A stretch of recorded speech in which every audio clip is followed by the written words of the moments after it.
so that we start. Okay, so it's recording. Okay, cool. Excellent. We can begin. Cool. So, Good. so just to welcome you, Ben, to Let's Talk Singing. That's the web Thank you very series. much. Thank you for having me. No problem, man. It's a pleasure. We were just chatting there before, and I think the stuff that we're going to try and cover today is going to be really interesting for anyone watching, anyone listening to Yeah, this. sounds good. Yeah. So, just maybe to start off is maybe you want to just give a small maybe introduction into who you are, what you do for your kind of day job, in a sense of what you work as your like we talked about before, like your studio and stuff like that. Maybe you just want to give us a bit of an intro to that. Yeah, sure. So I pretty much run a recording studio and produce artists and stuff. I play drums as well, so I do a lot of drum session work and touring with people. And I used to do mostly just drum stuff and like gigging and touring and stuff. But then I always recorded bands and worked with different artists. So I kind of wanted to make the switch to be able to do that full time, and kind of be able to live off that. So I worked at it for a long time to be able to get to the point where I could just do that. So thankfully I can do that now and just work with bands and singer songwriters and write songs for people and write songs with people. So it's nice. And I get to do a little bit of singing every once in a while as well. So can't complain really. And did you, if I remember correctly, were you also doing some work for like sound effects for some cartoons, or what was that? I remember you telling me before. So for about, I think it was about 4.5 years, I worked in a post-production studio in Galway, and I originally started there doing like Foley and sound effects, and then eventually I started mixing the stuff there. So I was mixing TV shows and some film stuff. We like they did lots of stuff for like Lionsgate, BBC, Discovery Channel, Nickelodeon, Disney. So got to do lots of different stuff. A lot of people assume that because it's in Ireland that everything we did was in Irish, but it was Yeah, actually I pretty much rarely ever worked on anything that was in Irish. So crazy. it's And cool. what did the job entail? So you had to record things, or you were doing post production. So you were working with recordings that were given to you, or you were doing the recordings yourself. So with post production stuff, it's kind of a all encompassing term. It can refer to a lot of different things. So for Foley, for example, Foley is like the recording of like steps and like you grabbing a glass or the sound of you brushing up against your clothes Yeah. and making sounds. And then you've got like effects where you're like putting in like atmosphere sounds into movies and TV shows and whatever, Mm, and different kind of whatever explosion sounds and stuff. And mm, then you've got mixing as well. So I ended up being a mixer there eventually, and that'd be like mixing all the dialogue and the music and the effects all together to make it to spec to suit TV and broadcast. mm. And then I did a lot of dialogue recording as well, where we'd have like maybe a cartoon or or yeah, like a cartoon or something, and we'd have voice actors come in Mm, and read scripts, and there'd mm, be a director there telling them which way to say the line, and they'd be watching on the screen and record the dialogue. Then we'd sync it up to the picture and right. all that. So Yeah. it's fun. And It's good stuff. With the Foley stuff, I mean, I think a lot of people forget or don't realize how. I mean, from my point of view, thinking about that Foley aspect of TV or film is that when I'm now looking at films, let's say English films and German, the same background noises are in both. You know, the Yeah, picking up of the glass or the sound of the people, and you think, wait a second, if they were recording it live in English, and then how, and yeah. that's what's so It's interesting be- about that, you know? yeah, it's because like pretty much 90% of everything that gets filmed on the day, all the Yeah, audio gets scrubbed from that. yeah, You're only using the picture, and most of the time they'll re-record all the lines, the dialogue, even when crazy. the actors were acting them out. So they'll re-record all the lines. Yeah, You re-record every single atmosphere sound, or like use a library sound for it. yeah, Literally every sound is reproduced, and like it can be tedious because if you're doing like a film or a long episode of a TV show and you're focusing on one character, and every time they make this motion, you have to follow them, do that sound the entire way through, then go back and then do all their steps and all the different surfaces that they're walking on through the entire episode. And then every time they grab something or touch off something, sitting onto a couch, you make all those sounds. That's So insane. it's a lot of work. It's a huge amount of work. Yeah, it's crazy. And I'm prep for the work as well. It's not just the work itself, but like Yeah, preparing the surfaces and preparing the props that you need, and yeah, it's nuts. I yeah, remember when I did garage, and I had to go and do a post production line, and we had this thing where I went into a vocal booth and I saw, I'm not sure, maybe you can say more about this, is this white line going across, and when it hit a certain point, that's when I had to say the line, because that's when it synced up. yeah. A cue, yeah. Yeah, exactly, the cue. But it was a very strange experience. Yeah, we never really did it that way. Where I was working, we would just do it like you'd hear the line being said by somebody, and then it could have been yourself, but you didn't deliver it correctly. So you'll hear Mm. like the timing, or if you didn't have the right timing, maybe the director will say it in the timing that they want it, Mm. and then you'll just hear that, and then you'll say it. Ah, you just repeat it then, and then it's Yeah, recorded and then put in. Crazy.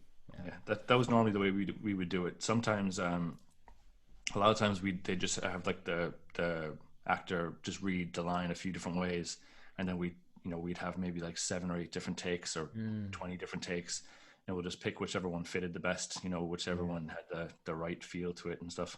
Mm. And so when was your change? At what point when you were in the studio? What point did you start mixing and getting into that kind of stuff? I was probably my last, I'd say, 2 years that I was there. Mm. I started mixing some TV shows for like Mm. Nickelodeon, Disney, that kind of stuff. So that Crazy. was fun. Yeah. But the thing is, with mixing TV shows and films, it's not a creative process. It's you're mixing things to spec. Like it Yeah. has to sound a certain way. You can't really take like creative liberties, on Mm. stuff. The dialogue has to be intelligible all the time. Mm. And nothing can really get in the way of that. And you can't like mess around with effects and Mm. different sounds really. So And it's how good is though that? still. Yeah, I'm sure it's like still really interesting, but still, I know what you mean. It's quite, boxy in a sense. Get this done and then put it to the end product. Yeah, But exactly. Yeah. how has that maybe then affected what you do in your, as you said, you have a studio in Limerick, and you record a lot of bands and a lot of singer songwriters, and also you're a drummer yourself. But like behind all that, and also we're going to get to the singing part as well, which I know you don't proclaim yourself as a singer, but still, I think that you're like a prime, as I said, a prime example of good quality rock singing. But how has that like if or benefited your time in that studio? How has that benefited? Can obviously it has benefited it, your mixing abilities now. But when you come to a song and when you come to a project, are you able kind of to use those kind of limitations of, like, let's say a band says I wanted to sound a certain way, you're now able to kind of bring Yeah, that to people, right? I'm definitely a lot better at. I definitely learned a lot from working there. Yeah. One being I learned how to edit and record very very fast, because Right. when you're working with like directors and actors, you're like, it's so ridiculously fast how quick you need to be able to like record something, edit it, move it down, record the next version of it. Yeah. Yeah. So I got very very fast at using Pro Tools and recording, and making sure things were recorded really well. But then it also gave me a little bit more discipline for delivering something and getting something done on time. Yeah. I used to be probably pretty bad at just recording. I'm still not the best at it. Recording something and then leaving it for ages, then finishing it a year later or something. But it made me a lot faster at like working through something, and it gave me the skills to like develop a process for producing a Right. track or for mixing a track. So I'm Yeah. not just like looking at it and making random adjustments every once in a while. It's like I have like a process that I just go from start to finish, and then I know that it's done at the end if I've done all Sure. that. So Yeah, it's like a checklist that you kind of have to make sure then yeah, that you accomplish that when you have your end product. Yeah. totally. Yeah. Cool, man. And then so you're a drummer by trade, right? So you started off as a drummer, did you? Yeah, I did. Yeah. Yeah. What age did you start? I was about 8 years old. Q, okay. Nice. Going to lessons in where did you get your first couple of lessons, or who with? Well, I was born in the States, so I grew up in. I was born originally in Hingham, Massachusetts, then lived in Carver, Massachusetts, and then I got a lesson, or I think I got like 2 or 3 lessons when I was really really young, Mm. and they were just how to play along to the Black Album by Metallica. Excellent. And then I think like I maybe had 1 or 2 other lessons after that, just in like it wasn't like any technical, Mm. lessons or reading. It was just how to listen to a song and be able to play along with it, pretty much. Right, And mimicking then basically. I was pretty much just self-taught from there. When I was finishing secondary school, though, I did like 1 or 2 lessons on just sight reading, just so I could actually pass the music exams and stuff. Sure. Yeah. Yeah, And and what's your sight reading like drum wise at the moment? Obviously, yeah, it's kind of yeah. meh. Yeah, it kind of comes and goes because I might get involved in some sort of project where I have to do a bit more reading, and then Sure.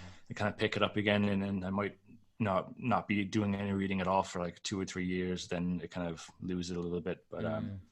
so if I'm teaching, like I was teaching in music school there for a couple of years, Mm. and when I was doing that, the sight reading went way up. I was a lot better again, but I haven't taught in maybe 2 or 3 years. 2 years, I'd Mm. say now. So Mm. it's probably gone back down a good bit.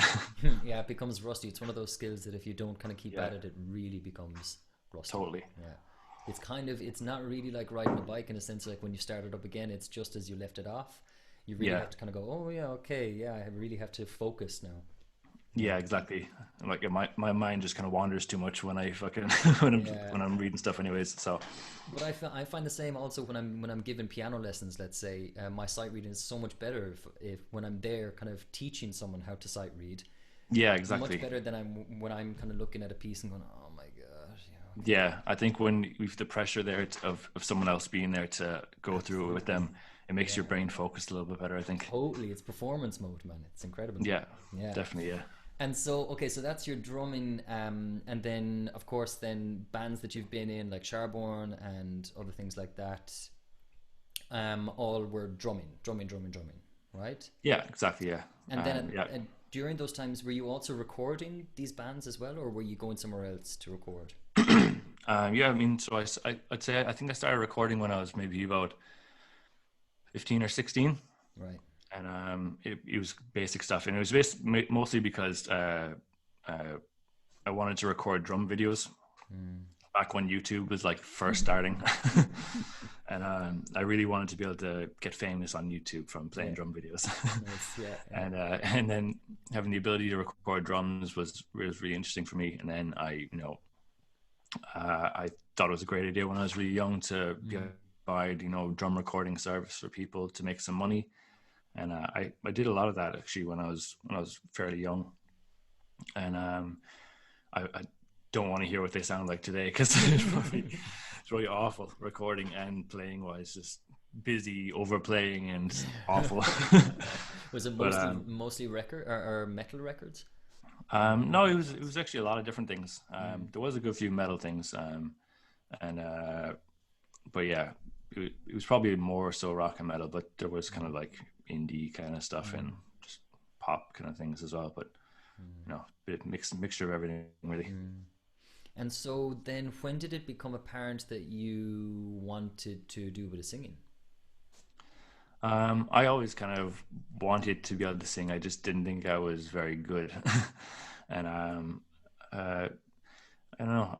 I never was really told by anybody like, "Oh, hey, you could be a singer." It was always just like, "Play drums and shut up," you know. Yeah. Yeah. So I know I probably never really had the confidence to just say that I was a singer or try and sing. You know, Right. still now, like if someone asked me to like sing in a band, I'd be like, "Nope." No. But so Yeah. then are you much more comfortable with recording, singing in a sense, having that time and that space and that kind of control over how it's going to sound, how good you can make it sound? Yeah, Is that yeah, yeah, definitely. Yeah, I'm very, very anal about like the way things sound. yeah, Not even just with singing, just with every instrument when I'm working with artists and producing people and stuff. And sure, yeah, but yeah, especially for myself, I like being able to focus in on things. But that's not to say that I wouldn't sing live.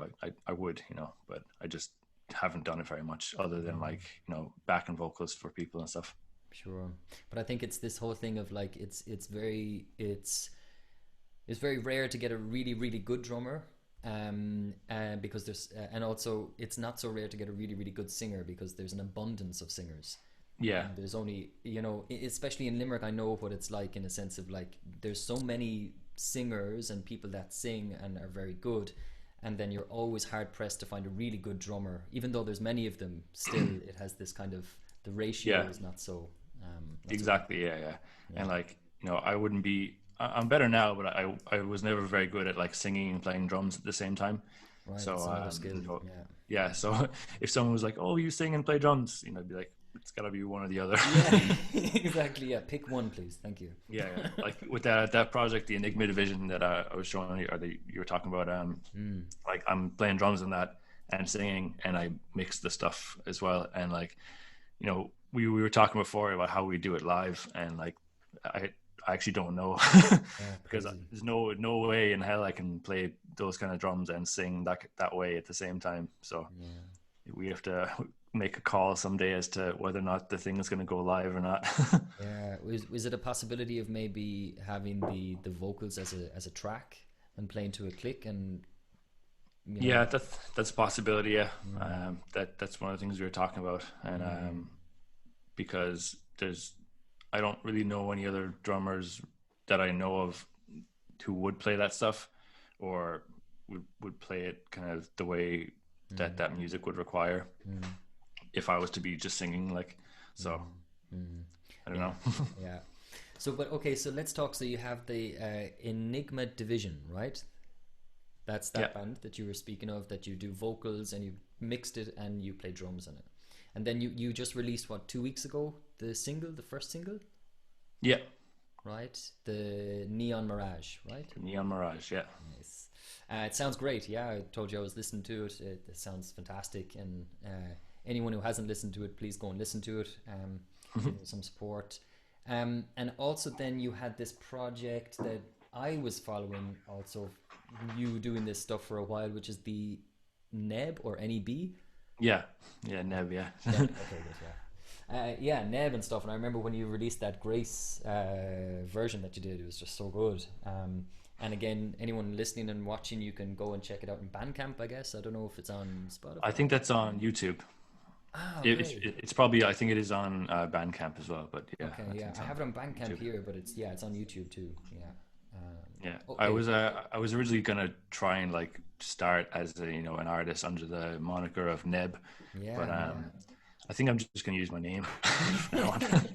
I know it's this Yeah, weird. Yeah, I think it's this point in where you have to decide whether you're really going to just go under the alias of some name and you stick with it, and then you're stuck with it, yeah, or you just kind of give into the fact that you have a name and you can use that too.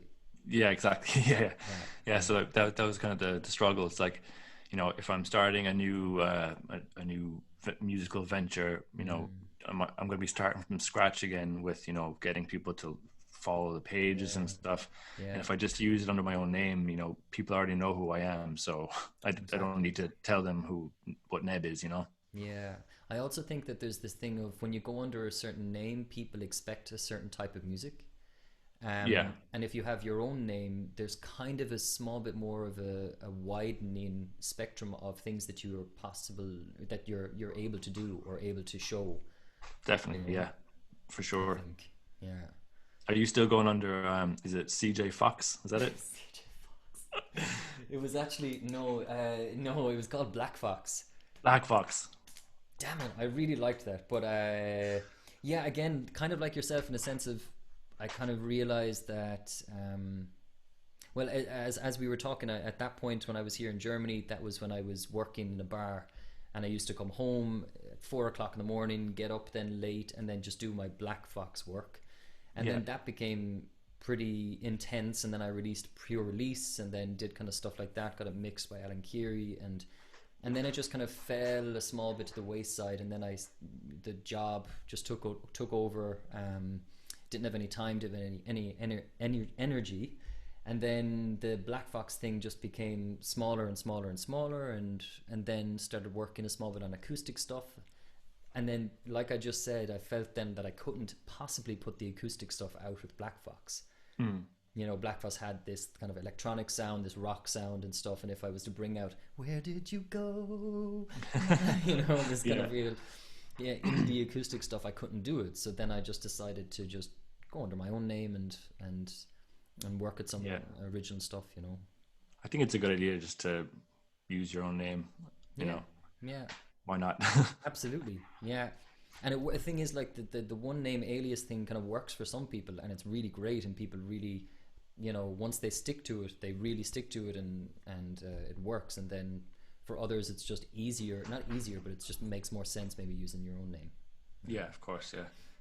So let's get into a bit of talk about singing. Yeah. Sure. I want to hit on a couple of points that is interesting to me, or are interesting to me, and I'm sure would be interesting for people to hear you talk about and for us to talk about.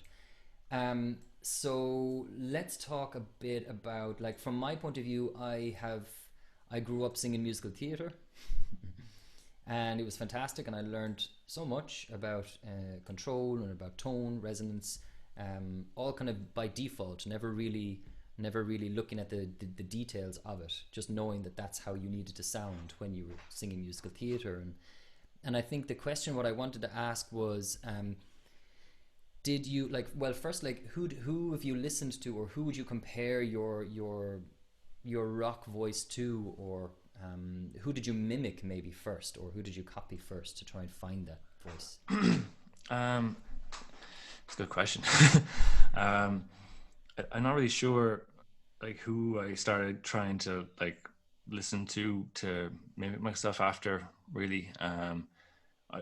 Although I do know, as, like, the way I learned drums and the way I learned other instruments was, you know, through listening. So I became really good at copying things. So when I was learning singing or learning to get better at singing, I was constantly just trying to copy the way someone sounded. Yeah. So that could be the way they pronounce their vowels, or you know, how much breath they're putting into something, or, you know, how loud or quiet they're delivering it. So I tried to focus on that stuff a lot, and I still do, and I'm still not the best at it, but, like, I try and just mimic other people who are better than me. Yeah, that's the way to do it, though, right? That's the quickest and most, I think, natural way to learn. Really, like with that cover I did of Jeff Buckley, he's, like, a ridiculous good singer. Like, you know, I'll if I ever get to, like, a 5th or a 10% of how good he is, you know, I would be astounded, which will never happen. But well, again, the thing is, like, other voices are we're all different in our sense in what we're able to achieve. But I think that the type of singer that Jeff Buckley is would be kind of, I would say that he's maybe even less controlled than what you sound like. You know, when you go up there into your kind of rock range where you're really using that, like, hard compression and using that rasp up there, especially I always talk about your higher range, but I'm sure that you're able to do it lower as well. But it's really this delivery of your high range is so controlled, and so it sounds like there is no wavering in it, right? It's just, you're going to hit it and that's it, and it's there. You have the rasp and you can hold it. Can you maybe talk a small bit of how you came to realize that is something that you're good at, or that it's worth recording, if you know what I mean? I think it was just me listening to, like, other bands, and then, like, hearing, like, maybe how high the singer was singing, and then trying to go that high without going into, like, falsetto. So I realized that if I start singing kind of higher, and if I just kind of push a little bit past that, it just kind of goes into, like, a distortion, raspy thing in my throat. So I can, and once I get into that, I can go fairly high up again, you know. But, you know, when I learned it at first, it was very much so, like, Exactly. Yeah, totally. Yeah. And, like, but it is that kind of sound. It, like, I originally started just going, like, cookie, and then eventually, you know, made it sound like a an actual note as opposed to like that. Right, and that I get that's kind of where the interesting thing lies, in the sense of how do you get from the point of just like trying and going to that sound, like this kind of, as I said, the Cookie Monster sound, yeah, or the kind of back Yeah, of your throat, kind of Kermit the Frog, but maybe Louis Armstrong kind of thing, where it's just really yeah. bubbly, into this place where it's kind of crisp and where you can hold it. Yeah. Yeah, I mean, for me, when I do that, it's a lot of it is a volume thing as well. Like, Right. so the louder I go, the more it goes into that range. Like, so if I start, like, if I'm singing quietly, I can't do that sound singing quietly. It's only I have to sing quite loud to get it like that, and it's a lot of air forcing it into it to do that. Right. Um, Yeah. And do you have any kind of special warm-ups before you do a recording, that you're like, okay, I can do this and I will be able to get to that place, and my voice will be resonant enough, and my um, diaphragm will be worked enough that it will happen? normally I just sing a couple songs. Like there's a couple songs that I sing just as warm ups. I don't really have any like proper warm ups. I do some actual warm ups if I need to. What songs do you sing, or is that a secret? No, one of them is Grace with Jeff Buckley still, Yes. and then there's a song by a band called Textures, and he does the similar type of singing to me, but he's better. And Nice. so there's the song called Awake that I'll try and sing in different keys, just to push a little bit higher or lower. I'll start off singing the song a lot lower than the actual recording is, Excellent. Yeah. and then I'll do that kind of stuff, and drink a lot of peppermint tea as well. Beautiful. Seems to help a lot with my throat. If I open it up, the tea will help a lot. But Sure. peppermint only. No ginger tea? I'm a big fan of ginger and lemon. Oh, sorry, yeah, ginger and lemon as well. Yeah, Yeah. yeah. Yeah. I don't like green tea though, because it like dries out your throat. Totally, man. Absolutely. I don't like green tea anyway, but absolutely for that reason, like drying out your throat. Yeah. So, but okay. So then that's good. Okay. So you're talking about like you need to be hitting a loudness in your voice for that to be able to happen, or to function. And is there a way that you've done it before that you have maybe hurt your voice? Yeah, isn't it? If I do that for too long and do it like too high, it'll hurt my voice for Okay. sure. Yeah. I can do it.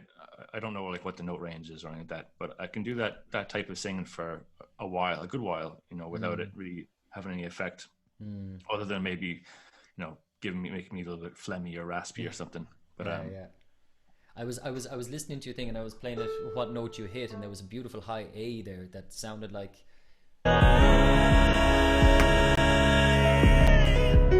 There's no way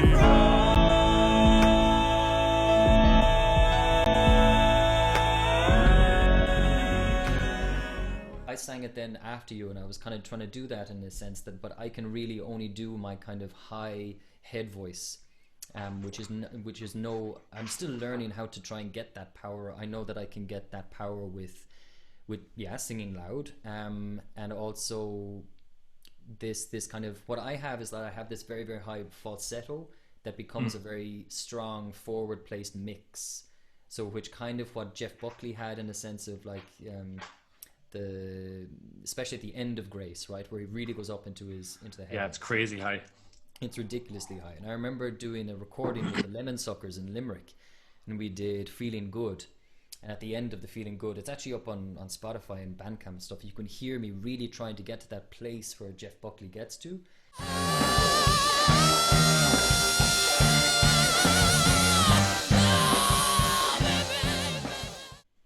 The consistency and the ease that you have in your kind of range of that kind of G sharp A, maybe even right up to a B, what I've heard is this real like wide open forward constant like consistency in the rasp, Yeah, and that's all just pushing like hard and uh, brute force. brute force, exactly, kicking in the door of your vocal Yeah, folds. there's no finesse. It's just brute force. Well, it's interesting because it's a very interesting sound to hear, and then have the singer say that it is no necessarily finesse, but it really sounds like it is Like but maybe it's just a natural way that your voice has grown and progressed into taking a mimic or taking a sound from a person and then making it so that it functions for you, you know, which I Yeah. think it's very important, I think, to hit home that point to people, in a sense of um feeling that like mimicking is so important, you know, like as you said, like finding the vowels, where they get their high notes, how they produce that resonant sound. um it's really important to try these things out. Let your voice go that place. Make the weird noises before you make the beautiful, Yeah. perfect noises. You have to make the horrible, disgusting noises first, without, Yeah. of course, breaking your or really Yeah. damaging yourself. Exactly. And I'm working on being able to do that a lot better without, you know, it actually hurting, you know, and it doesn't hurt at all, but, Yeah, you know, without it, you know, causing wear and tear and stuff. right. And, you know, one of the things I practice probably the most now is singing quietly and just trying to, like, that was pretty much every time I do a cover of a song, it's because I'm trying to get better at like one particular thing or like Yeah, a certain thing. yeah, Like with the Jeff Buckley one, I was literally just challenging myself to be able to sing anything similar to the way he sings, because I never sang anything like that before. And then with the Billie Eilish one, it was that was just me trying to sing quietly and really low yeah, for the whole song, because like the way her vocals are recorded in that song, it's like right here up in your face, it's like in your ear, and it's really quiet. So I was trying to be able to sing, you know, with some bit of tone and note, but also still quietly, you know. yeah. This is what I found so difficult when I did the Ocean Eyes cover, where I found so difficult to really, really get into this technique that Billie Eilish does, and also obviously Phineas and the way it's recorded and so. Yeah. I think someone I watched an interview with, it even might have been someone like Justin Timberlake, I can't remember, but he said something like she's like the first ASMR artist. Yeah. Totally. You know, Yeah. she has this thing of kind of like in your ear, like so close, and you can hear every little like you know, touch Every of the lip lips. smack. Or yeah, exactly. It's incredible. It's so incredible. Yeah. But I like that what you said about like trying out covers, to see, not just because you like the song, but to be trying to learn a new technique and push yourself Yeah, out definitely. of your comfort zone and stuff. Yeah. Yeah, and I have plenty of other ones, because if I'm gonna do it as a cover, I know that I'm gonna probably put it up online. So Yeah, it means yeah. I need to get myself to the point where it doesn't sound absolutely terrible, so I can put it up.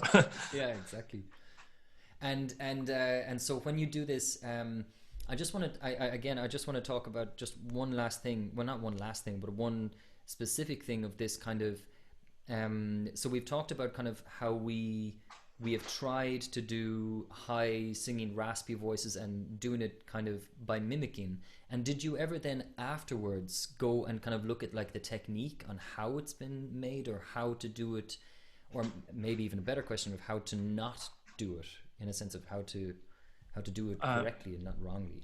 Yeah, I mean, I've definitely watched a lot of like vocal training videos, you know, on you know what to do and what not to do, especially with that type of singing. Actually, probably one of the biggest influences for me for that type of singing is a guy called Devin Townsend. Yeah, absolutely. Because he's like this, he has this big, huge operatic vocals in like metal and stuff. But then he does the same thing where he pushes past it, and it's like it goes into the similar thing that I do, but you know he's a lot better. So Well, yeah, he's insane. He's incredibly good. yeah. Incredibly good. So one of the things I practice a lot is singing like an opera singer, you know, try to sing like, not that I'm an opera singer, but I'll try and sing like that and get the same kind of, you know, vibrato and kind of the same big volume and size to it as an operatic singer will have. And I find if I sing like that, it's a lot easier for me to transition from that type of singing into that kind of high rasp singing than it is going from anything else really. Interesting. Okay, yeah. So really pushing yourself out to get that big resonance, open sounding vibrato, as you said, kind of allowing yourself the whole thing to resonate, and then trying to flip it up into this kind of rasp. Yeah. Because for me, it feels like the same thing. So if I'm singing this big open, like loud vibrato thing, it's the same. It feels like the same position in my throat, and it's the same. My mouth is open just as much, you know, and I'm pushing the same amount of air as if I was, you know, singing like an operatic type of thing. Right. So there's very little change going between those two different things. Do you know do you know the feeling of what it is to I know you said there is no real huge difference between it, but obviously there's a difference in the sound, in a sense of where the energy is going, or where the placement is and stuff, or not placement, but the timbre to it, I guess, this having this little rasp and stuff. Do you know what you do to flick it up? Or do you even just the feeling of it, maybe not even just not technically? I don't really know what the thing is. It's like if you were singing normally and then, like, you know, just kind of pushed in on your diaphragm like a lot more, you know, and then try and sing higher at the same time. Right. Does that make sense? It does. That's compression. Yeah, that's exactly what it is. Yeah. Yeah. That's so it. that, I guess. Yeah. Cool, man. Exactly. So it's allowing. These are great questions, because these are making me think about things I've never thought about. I'm glad, man. I'm glad. Yeah. Excellent. No, that's great. No, but that's exactly it. Yeah, you're pushing a small bit into your diaphragm. You're making the place for the pressurized air is becoming smaller and smaller, which means that you have this allowance of more controlled air coming out. Yeah. And then it's allowing the vocal cords to kind of the adduction of the vocal cords, like the chord closure, kind of resonate and vibrate in a way that's a bit more controlled. Right? Yeah, I think part of it as well was when I used to hear myself sing, I've got quite a nasally voice. So when I think when I started singing originally, I definitely sang a lot with my throat and like with my face, Right. you know, and it sounded nasally and stuff. So I started noticing that if I sang pushing with my diaphragm more, then it like didn't use my throat and like my nose and stuff. So the notes kind of opened up a lot more. And I think just doing that kind of singing led that itself to me being able to sing with that rasp and like a bit higher, Right. because I wasn't relying on like squashing the muscles in my neck to make a sound. Absolutely, yeah, exactly. You were pushing the energy down so that you were getting your support and your energy from a lower part in your body, again, taking it away from this moment or this place. Yeah. And I guess that's the key in that kind of singing, and also in kind of all singing, really. You want to make sure that you are getting it as far away as possible of the tension in your throat and in your surrounding muscles here than as possible, you know. Yeah. I always did this thing in I learned it from my first singing teacher, I guess, in Limerick, Maura Kiri Scanlon. And she used to have me do this thing where if I was going high and I was doing this big kind of belt in a musical theater number, she would ask me to get my thumb and my index finger and put it down by my side on both hands and press. All right. Cool. Right? And it was this thing of taking away this tension, it's like putting the most tension that you could possibly do into a place in your body that it's not affecting what's happening here. You know, it's actually allowing this to be much more relaxed and yeah. So again, it's like that, pushing it down and using this diaphragm and using this compression. Yeah, and I found, even though I said I didn't know what to do with my hands, I find that like if when I'm singing like that kind of stuff, if I actually kind of hold my diaphragm a little bit, or just kind of not physically push on it, but mentally I'm thinking about pushing it by having my hands there. Right. And that's like a little subconscious thing, I think, that helps me focus on using my diaphragm instead of like my throat and face and nose and stuff. And do you then, when let's say you're doing that, do you tend to kind of push it in and up, or in that? I don't actually like push it with my hands. It's just like, it's a subconscious thing that I know that if I have my hands there, it kind of, you know, will make my mind focus on doing that, I think. Sure, absolutely. Yeah. There's another technique, again, from an old singing teacher, of wrapping a belt around your middle. Right. And allowing it so that when it gets to here, when you're using your diaphragm correctly, especially for those high notes, you can see the belt in a physical form becoming tight around your stomach. Okay. And then when you release it and you do that exhale, then you see this belt kind of relax in a small bit, and then you can see tension tense. And again, it's this, as you said, you don't necessarily physically push it, but it's this mental thing of kind of, you know, seeing it, because we can't see what's happening inside. Sure. Yeah. It's like I listened to this I think it was a podcast with a singing instructor on it before, and they were always one of the things that stuck with me was that they were talking about visualizing like a laser, you know, for Yeah, the man. note. Yeah. And if you imagine the laser going up there, your brain will subconsciously make your vocal cords open a little bit more so you can sing higher. And if you're not focusing on actually singing higher, you just let it happen by like imagining the note up there, then you know it'll help get a little bit higher and open up a bit. Totally, yeah. It's all about imaging or imagery and stuff like that. Especially before you get into technical things and like the physiology of the voice, which some teachers are really, really focused on at the moment, which is amazing because there's so much research and so many, so much information out there. Yeah, But before that, I think it's very important for singers that exactly that we kind of imagine, like we're using our imagination to kind of, yeah, as you said, imagine that the note is shooting upwards rather than this kind of like, I don't know what other sides of your where the sound is coming from. And what I always try and get singers to do as well is to when we're going up on a scale, if we're going a do do do do do do do, instead of thinking it going like this vertical, I always try and ask them to think of it like horizontal, in the sense of like thinking of it just going forward.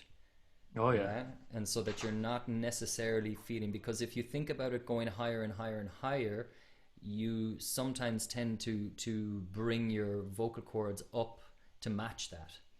And yeah, then some singers then will bring up their chin, and then all of this is tense, and then all of yeah. this is tense, and so sometimes Pavarotti does that a lot, where he shows how to do I don't know, like the boo doo doo doo doo doo doo doo doo doo doo doo, and he holds his chin down like this, and Oh yeah, so the whole time that he's singing, it's actually just going like this rather than yeah. any way, in any different direction. It's That's really cool. Yeah, focusing it forward. But I think this, what you said about the laser, it's really about forward placement, right? And in allowing yeah, that to kind of focus. Yeah, yeah. Exactly. yeah. Okay, so look, what I was gonna also ask, maybe the last thing that I want to ask you is, yeah, yeah. So you said that you don't necessarily have any warm up tech or warm up routine other than maybe singing a song from someone else. Yeah, Yeah. I do have a couple of small ones. You know, just I'll try and sing something, you know, in a fairly low register, or like, you know, Mm, do some scales in a low register, and then I'll try mm, and do some scales in a high register, and then kind of go mm, back and forth between them, just to kind mm. of get the extremes of both ranges, I guess, warmed up a little bit. Yeah, nice. That's a great idea. Yeah. And do you do a lot of the, let's say, the siren runs of kind of going down from your low range right up until, and then coming back down? This kind of.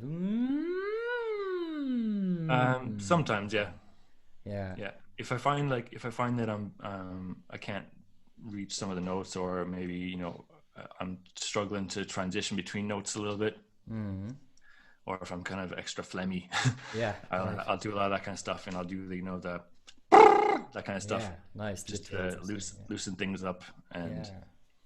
but I never like studied, you know, singing or anything like that. So most of what I do is just has been me forcing myself to be able to do it. So Exactly. But that's what's so interesting, is that a singer that just has this incredible voice, but in a way has kind of found ways, not necessarily from a singing coach or a vocal coach, but have found ways to replicate this over and over again. It's not a fluke. When I listen to you sing, it's not a fluke, which is great. It sounds like it's really, you've composed it, and you've really allowed it to become natural and easy for you, I guess. yeah, I guess so. I never really thought of it in any other way other than like I have the sound in my head, and Mm. I need to make myself be able to make that sound. Exactly. You know, Yeah. Yeah. I don't. I'm really really bad at lyrics for one. So like when I'm writing a song, or if I'm like writing vocals for someone else's song or Mm. whatever, I very much think of like chords, melody, and rhythm. And Right. you know, in my head, if I can hear the way I want it to sound, I that's the way I can kind of teach myself to be able to do it, is if I know that I want the type of singing in a certain spot, I'll record over and over that same part like 200 times until I get closer to be able to making that sound. Yeah. You know, so a lot of what I do for getting better at singing is just tons and tons of repetition and Yeah. you know, just doing stuff until it doesn't sound bad. Yeah, and get to that sweet point that you kind of go, ah, that's what it is, and then knowing that if you want to replicate that again, that's the sweet spot you have to get to. Exactly. Yeah, for sure. And before we started recording, you were talking about doing this kind of like screamo kind of shouting, growly screams, right? Rather than raspy rock screams or raspy high singing. I mean, that's just from playing in metal bands for years, you know, with all the growling metal singers. And I always had an interest in being able to sing like that, and I learned how to do it. And I never did it with really any bands. I have done it in a few bands that I mixed or recorded where they wanted like some of those backing vocals, but I don't really like doing them because they do hurt my throat. Right. And I can only do them like for a very short amount of time, you know, because actual singers who do that stuff live, they've built up, you know, a tolerance to it, and like, you know, they can actually do it for a long time. Yeah. But I have a very limited space of time that I can actually do that when I'm. Yeah. So I'd much rather just be singing. Yeah. But I mean, have you tried? I mean, do you know the kind of the different types of screaming, in a sense of like the vocal fry scream, right, and the inward kind of pig squeal scream, and the, you know, that kind of stuff. So the same way that I get the kind of rasp on the notes in the higher range, if you keep pushing past that into your falsetto, that's vocal fry scream. Right. Okay. So if I'm doing like that kind of a little bit of like, you know, vocal distortion in my higher register, if I change into my falsetto there, that'll turn into the vocal fry type scream. Yeah, so you're keeping that rasp and taking away the connectivity to your chest voice, and it just becomes then a sound. Right? Yeah, that kind of real high kind of growly scream is literally, to me, sounds like really disconnected from here and kind of resonant, and it's really just like this like close to white noise sound with a note. Yeah. And then I can do some of the other ones as well, like the kind of the lower kind of like more chesty kind of growly screams as well, or the growls, I guess. Yeah. They're not as hard on my voice at all, and they're a lot easier to do. It's probably because they're much more connected in the sense of like that's just really low in your larynx and allowing that space in your mouth. I think it's loud as like ooh, or that's the inward one, but you know, like the real. I can't even do it. I try. I was going to try and do it, and I realized, don't do it, Conor. Don't do it, man. But it's something that a lot of my, well, not a lot, but a couple of my singing students here in Germany want to learn how to do. And it's something then that I, as a singing teacher, although not all singing teachers can give students everything, but I still wanted to see, could I tell my student how to do it safely and there's a really good metal vocal instructor. I think her name is Melissa Cross. She's amazing. And she's very good at she's very good at teaching like people how to scream without hurting themselves. I remember watching a bunch of her videos when I was younger, when I was like, you know, 15, and trying to sing like, wow, she's been around like for Opeth. Because I think I just want to actually just look her up. I just want to see if it's just the same. Well, yeah, you have Melissa. Yeah, she's doing all of that stuff. She's doing she has, what's that? The Zen of Screaming, right? Yeah, that's it. Yeah. And I think it's only on DVD. I really wanted to get it, but it's only on DVD. You can't. Yeah. I don't have a DVD there. The way I learned how to do the low ones is by imitating the singer Michael Ackerfeld from Opeth. Oh yeah. He does like the really low and like. I used to love like the singers who would be able to do like the screaming stuff and then go into like a really sweet singing voice. Right. And he was really good at that, like with Opeth. And then another guy was a singer from Textures, which is one of the songs I was telling you about, the warm up I do. And then another one of the singers who was very good at that was Devin Townsend. So I loved the singers who were able to have like a really amazing singing voice and then be able to cross over into the metal screams when I was younger. It was really cool. So I wouldn't be impressive. too big into like the screaming stuff anymore, really. But I remember still growing cool. up and listening to a lot of like Lamb of God with my friends and things like that, Yeah, and I mean, it was cool and I liked it, but it's something that I think I'm on your side in the sense of like I like hearing a singer being able to have some sort of a um, yeah, a connect, not a connected, but some sort of a voice that I can really, that I personally can connect to, and then hearing them do this real stark difference, like yeah, technically, I'm exactly. thinking that's, you know, insane. Because like the singing, you know, you can kind of connect a little bit easier emotionally to someone who's singing than you can to like a screaming thing. But From my if the point of view, singer is yeah. using like the screaming thing as like, you know, a tension, you know, creating, you know, tension in the music and then, you know, Absolutely. releasing it with some nice singing, then it's I think it's easier to connect to. Absolutely. Yeah. Who is that? There's a band. Oh, not. I can't think of it now. But it's one of my students. They want to do this song, and it's exactly that. It's this very very clever singer who uses this tension and release kind of thing within sense of like, also with lyrics and with words, and only on specific times where he'll say specific like real hard hitting words will he do the scream, or the other way around. He'll do the hard Yeah, hitting words really in a soft, beautiful voice, and then do the screamo kind of stuff to kind of yeah. bring you out of it. There's a really good singer in a band at the minute. They're called Leprous. Um, Leprous. the singer is unbelievably good. But that's another person who, like, you know, I'll try and sound like him sometimes, just because I Mm, think it suits the music really well. mm, mm. I'm just thinking, Melissa Cross is someone I've looked at as well, but then there's this other kind of younger girl at the moment doing exactly that, kind of showing how to scream. But actually, she came from a musical theater, maybe, or like a pop kind of place, and then she's now doing. She's kind of like a bit gothy. She, you know, kind of quite white skin and kind of like dyed hair and things like that. And she is just, and I'm just gonna quickly look at the name because I want to mention it. Um, but again, she's really, she has the technique down, and Yeah, you can hear that she's really, she's just great at explaining it really, yeah. you know.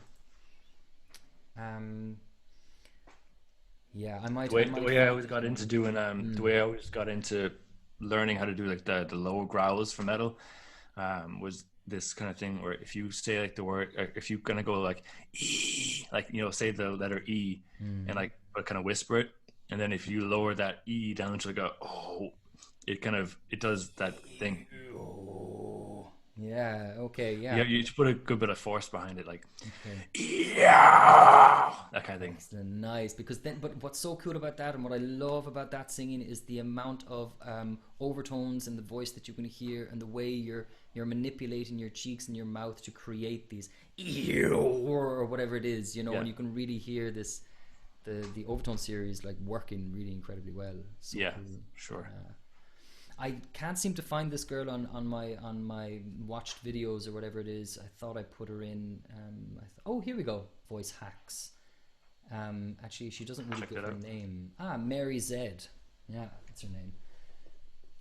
But she does a lot of that series. Yeah, How to Sing with Grit or Rasp. And it's something that, yeah, it's definitely a really interesting thing, and definitely an avenue I'd like to go down myself, just to know how to do it, right, or just to Yeah, try it out. But of course, yeah.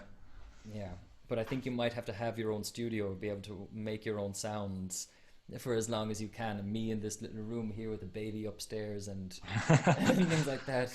Yeah, they might appreciate your kind of quieter singing a little bit Yeah, more. I have a feeling I might stick to the ASMR kind of type singing for a while. Yeah. Yeah. But look, Nice. Ben, this is fantastic, man. Thanks so much for chatting. Yeah, thanks so much for having me. This has been a lot of fun. I've I've learned a lot more about my own singing from you asking me questions than ever before. Great, man. I'm glad that happened. Yeah, it's a symbiotic relationship. It's beautiful. Yeah, exactly. Yeah.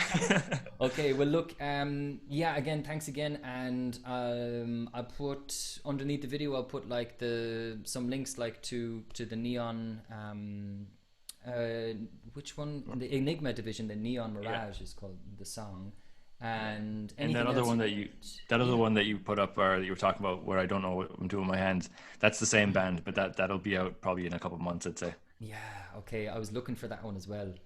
Yeah, 'Cause I think- there's only one song released, or there's like two songs technically released. There's like one like intro track, and then there's a single, and that one, that's like a ballad track. So that whole one is like just totally chilled out with, you know, just mainly singing and stuff, and sounds beautiful. guitar solos. Yeah, and also like I think there's piano, if I remember correctly, on that track, right? It's Yeah, it's yeah, on like piano. there's synths, piano, guitar, bass, but it's all like clean. Like there's no like, you know, heavy sections really to it.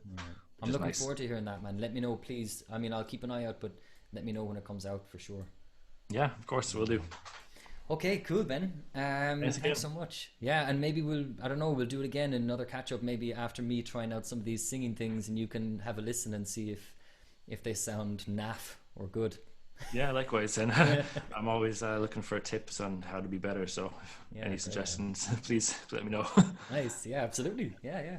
Okay, look, we'll talk again. I'm going to just click record off now, and then we can maybe just have a chat after, but I'm just going to click record off now, yeah? Cool. Cool, man.